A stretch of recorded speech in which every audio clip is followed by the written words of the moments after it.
Good morning, friends and family. I just wanted to follow up with you. I know we're all uh, talking to God a lot these days. Maybe you're somebody who talks to God all the time. Maybe you're somebody that is just dawning on you that it might be a good idea. I'm seeing uh, on the news people stopping and praying, them featuring people praying for people.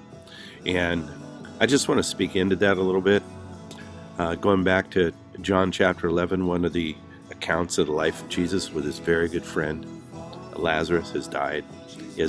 Lazarus has two sisters, Mary and Martha, and their needs when they come to Jesus are very different.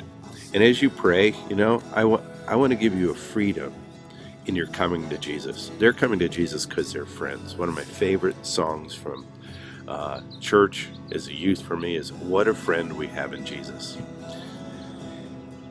And I want you to think about Jesus as your friend. And there's not necessarily a right thing to say or a wrong thing to say. But what Martha does when she comes to Jesus is completely different because of who she is. She comes to Jesus and she says, if you'd been here, our brother wouldn't have died. But even now, if you ask God, he will do anything you ask. She comes in faith, and Jesus responds and says, well, your brother will rise and live. And she responds in this non-receptive, argumentative way. Like, that's not enough. Yeah, I know everybody's going to rise. But then Jesus, because she hangs in there, has another word for her, a promise for her.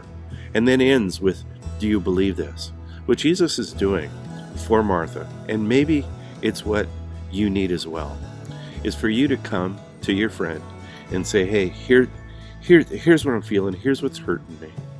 Here's what's bothering me. Here's the concerns, and we got big concerns. And to hear Jesus respond, but if you're like me, you kind of have to prove that what you're saying means something. So I contend, I go, yeah, but I know that, but. And Jesus has to do a little something extra to get what he's saying to my heart so I can hear the power of his promises. I want to encourage you this morning, if that's your personality, it's quite all right. You can have this conversation with Jesus, and that's all it is.